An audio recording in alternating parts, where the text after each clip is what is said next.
Hello, I'm the anime viewer 66, and today we're going to be taking a look at Star versus the Forces of Evil, Heinous. And OMG, guys, our girl Princess Marco is back! So in this episode, Miss Heinous is trying to get revenge against Star and Marco, mostly Marco.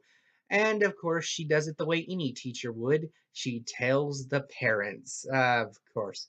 Okay, most of the time I like Marco's parents a lot because they're like, okay, we're just like cool with pretty much anything. Like dimensional beasts coming through our house and destroying everything. Everything's fine. They're like that dog where like the dog is sitting in the room and like the house is burning down around him. He's just like, this is okay. But in this episode, they were really like saying, "Hey, Marco, we don't know if you did anything really bad or not, but at this point, we don't really care. This woman says you did some bad stuff, and we have company coming over. So, yeah, solve this, as it were." And they argue back and forth about what would be the appropriate punishment for Marco. And I like how he's just like, "What if I just apologize?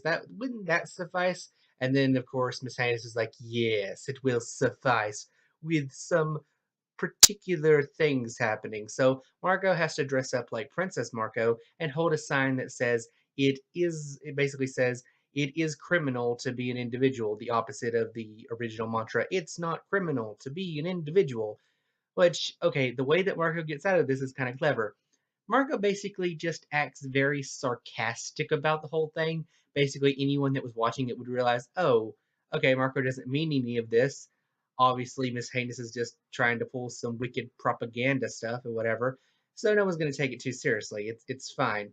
But Miss Haynes is just so like ingratiated in this idea that she's in the right and he's in the wrong that she's just like, yes, I win this round. Ha ha ha ha, that she doesn't even notice it's sarcasm. That is pretty cool.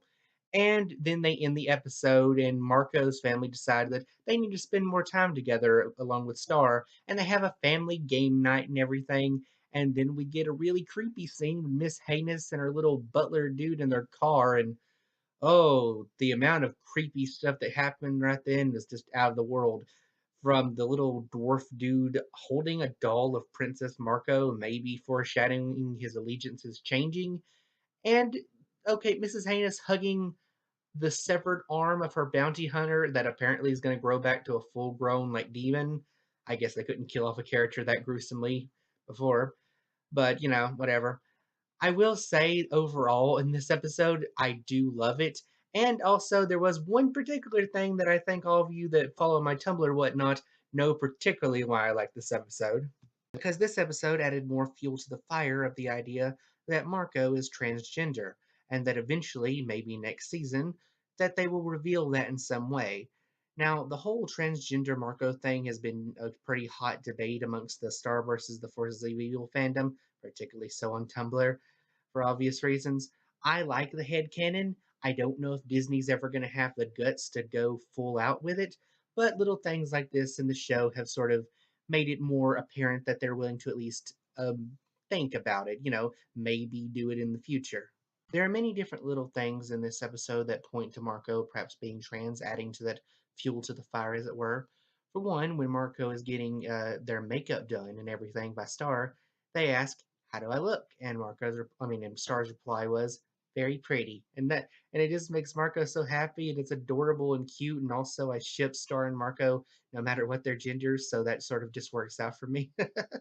We also learn in this episode that apparently Marco keeps in contact with the whole Princess Rebel Alliance thing that's going on with all the wayward princesses, and it's kind of their figurehead in a way, which I find entertaining.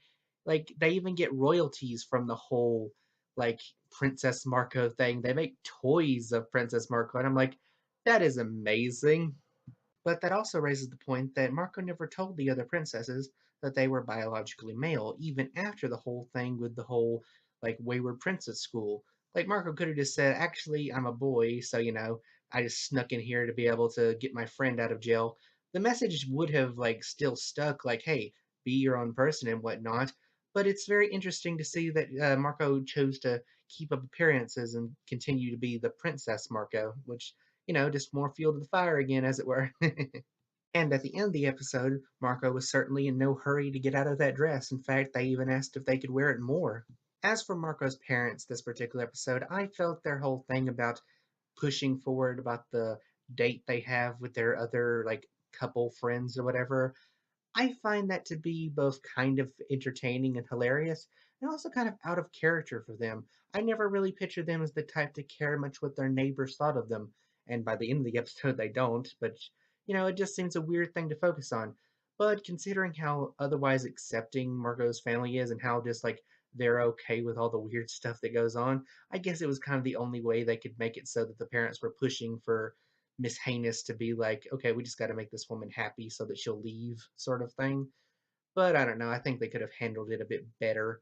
But I will say, towards the end, I love how they're just like, okay, we obviously haven't been spending enough time together because, like, we don't know what's going on in your lives and whatnot. So let's have a family game night and spend more time together. And it's adorable and I love it. I also like how Marco's parents handled the whole Princess Marco thing. Like, Marco was referred to as her, she, and Princess throughout the entire episode, and it never once bothered any of them. They just sort of went along with it and just accepted that it was a part of their child's life. They do address that, hey, we need to know more about our kids because we're kind of out of the loop towards the end, like I've already said. But they never really make it as a big point. They never point it out as something that's bad or that Marco needs to correct or something. It's just something they accept, and I thought that was really sweet. But now that I've talked about and probably rambled quite a bit about this episode, what did you guys think about it? Did you like the episode? Did you not like the episode? Do you think Princess Marco shall rule the known universe? Let me know down in the comments below. I am the Anime Viewer 66. Thank you and good night.